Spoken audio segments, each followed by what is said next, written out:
Welcome to the How To series. In this episode, we will show you how to download the UNV apps. Let's get started. First, download the apps from UNV's official website. Click Quick Link. UNV App Store. All UNV apps are displayed here. Click Download. A QR code will appear. Scan the QR code.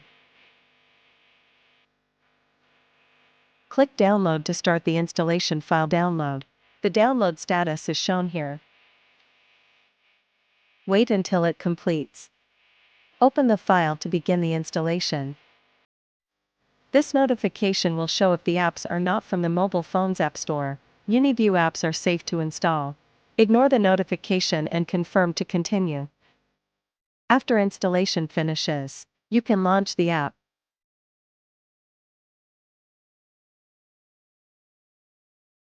Second, download the apps by scanning the QR code on the device's color box.